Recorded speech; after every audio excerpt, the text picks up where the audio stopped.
Assalamualaikum warahmatullahi wabarakatuh. Ini sudah alat yang saya pegang ini adalah kami namakan dengan alat atau tabung Torricelli.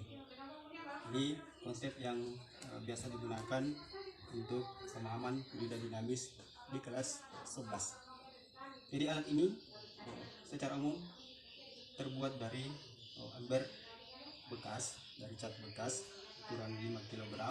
Kemudian kami sedemikian rupa kami buatkan outlet atau keluaran, 3 keluaran yang sama.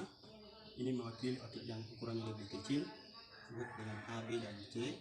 Kemudian satu lagi keluaran ukurannya lebih besar, berapa lebih besar dari outlet A. Kegunaan daripada alat ini adalah yang pertama, dengan alat ini kita bisa membandingkan atau bisa mencari hubungan antara ketinggian permukaan fluida atau air dengan kecepatan keluarnya air.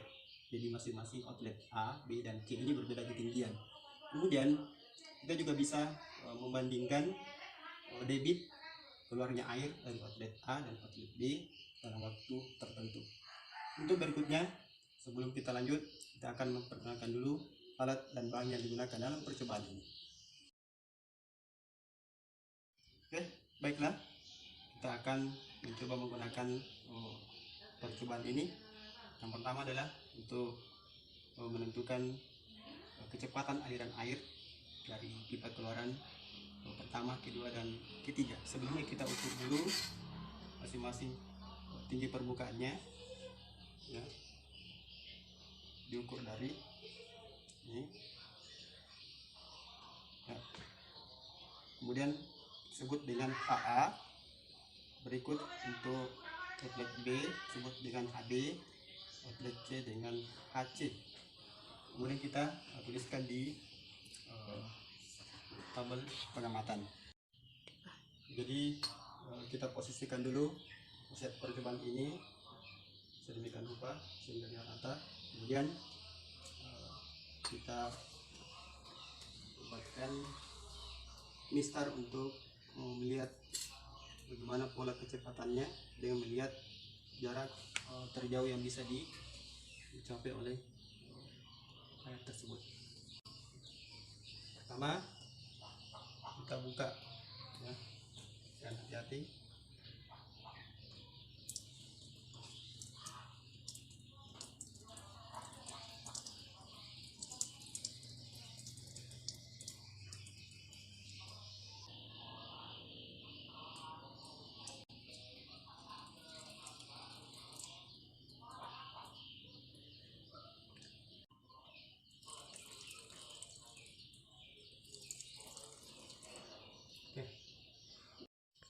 Ya, jadi jarak jatuhnya air tadi dicatat di tabel pengamatan yang telah disediakan. Baiklah, kegiatan berikut kita akan mengamati atau membandingkan pengaruh luas-luasan outlet pertama atau outlet A dengan outlet D di gambarnya. Outlet A dengan outlet D, di mana outlet A ini lebih kecil dibandingkan dengan outlet D. Ini 2 kali lebih besar dibandingkan dengan outlet A. Caranya adalah dengan mengukur masing-masing outlet yang kecil dengan besar ini secara bergantian, dan kita akan menampung air yang keluar dari masing-masing outlet ini untuk waktu yang sama. Misalnya kita ambil waktu masing-masing 1 menit.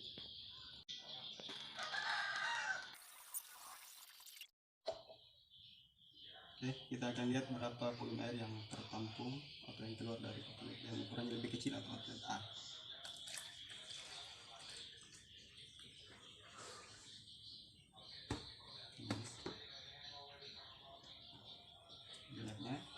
Ini nanti kita kemudian ukur dengan menggunakan gelas ukur.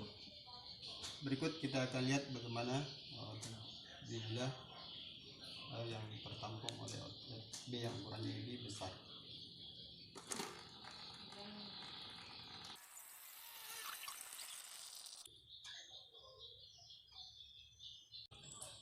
Ini adalah volume air yang keluar dari outlet bagian D yang ukurannya lebih besar dalam waktu yang sama, yaitu 1 menit. Masih ada lebihnya, kita lebih tepatnya kita gunakan alat ukur, yaitu gelas ukur untuk mengukur volumenya secara pasti. Ini tadi tidak sampai sini begini.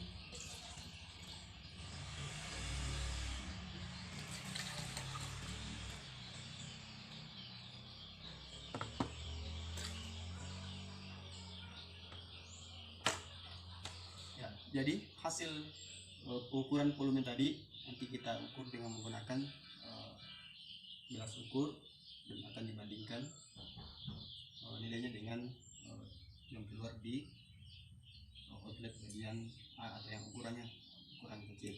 Nanti kita akan tuliskan di tabel pengamatan bagian D, dan kemudian dianalisis, kemudian dihitung berapa debit yang keluar dari masing-masing outlet A dan outlet bagian D. Demikianlah cara penggunaan alat torricelli ini. Semua data-data yang tadi kemudian dianalisis, setelah dimasukkan dalam tabel pengamatan, kemudian dihitung dan dianalisis, sehingga kemudian bisa ditarik kesimpulan bagaimana pengaruh ketinggian terhadap kecepatan aliran air. Demikian juga bagaimana pengaruh luas permukaan atau luas outlet keluaran terhadap volume air yang tertampung dalam waktu tertentu, atau yang disebut dengan debit. Demikianlah yang saya sampaikan. Mohon maaf jika ada kekurangan. Assalamualaikum warahmatullahi wabarakatuh.